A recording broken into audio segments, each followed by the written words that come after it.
الصلاۃ والسلام علیک یا رسول اللہ وعلی آلک و اصحابک یا نور اللہ۔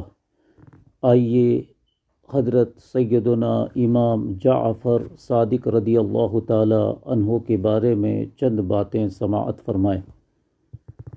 حضرت سیدنا امام جعفر صادق رضی اللہ تعالی عنہ کی ولادت باسعادت 17 ربیع الاول بروز دوشنبہ سن ہجری 80 یا 83 میں مدینہ منورہ میں ہوئی۔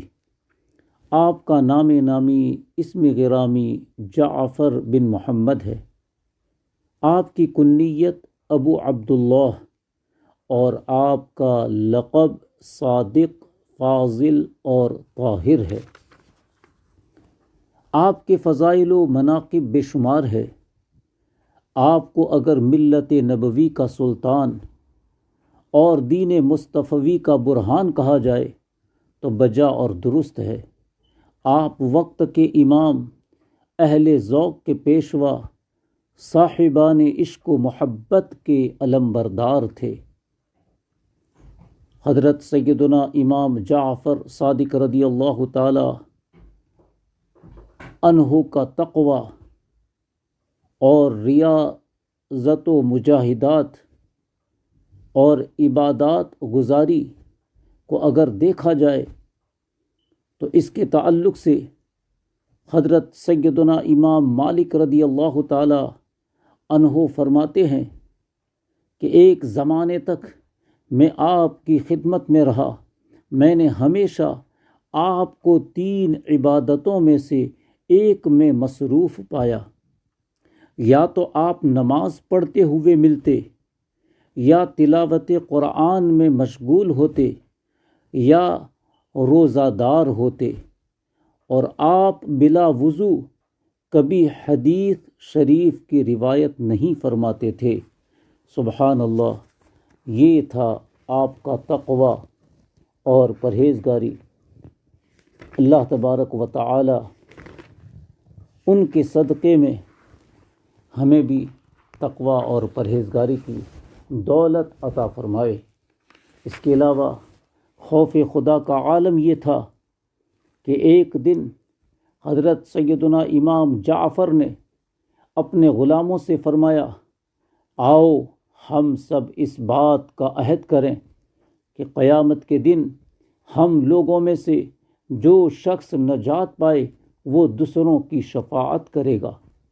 غلاموں نے عرض کیا، یا امام، آپ کو ہماری شفاعت کی کیا حاجت ہے؟ آپ کے جد امجد تو تمام خلائق کے شفیع ہے۔ تو سیدنا امام جعفر صادق رضی اللہ تعالی عنہ نے فرمایا، مجھے اپنے افعال سے شرم آتی ہے کہ قیامت کے دن میں اپنے بزرگوں کو کیا منہ دکھاؤں گا۔ سوچو دوستو، اتنا بڑا امام، لیکن خوف خدا کا عالم یہ ہے۔ اللہ تبارک و تعالی نے آپ کو بڑا اونچا مقام عطا فرمایا، اور رجب کے ماہ میں 15 تاریخ کو آپ کا وصال ہوا تو عقیدت مند لوگ آپ کی بارگاہ میں خراج عقیدت پیش کرنے کے لیے ان کے نام سے نیاز کی محفل سجاتے ہیں اور ان کی بارگاہ میں ایصال ثواب پیش کرتے ہیں۔ ہمیں بھی چاہیے کہ ویسے تو آپ کے وصال کا دن 15 رجب ہے، تو اس دن آپ ان کی بارگاہ میں ایصال ثواب کریں، ورنہ پورے سال میں جب چاہیں ان کی بارگاہ میں آپ ایصال ثواب کر سکتے ہیں۔ ویسے ان کے نام سے 22 رجب بہت ہی مشہور ہے، اور اس کے لیے کوئی ایسا خاص پکوان بھی ضروری نہیں۔ آپ جس چیز پر چاہیں اس چیز کے ذریعے ان کی بارگاہ میں ایصال ثواب کر سکتے ہیں، اور ایصال ثواب کا مقصد یہی ہوتا ہے کہ اگر کوئی گنہگار ہوتا ہے تو اللہ تبارک و تعالی اس کی مغفرت اور بخشش فرماتا ہے، اور اگر کوئی نیکوکار ہوتا ہے تو اللہ تبارک و تعالی ان کے درجات کو بلند فرماتا ہے۔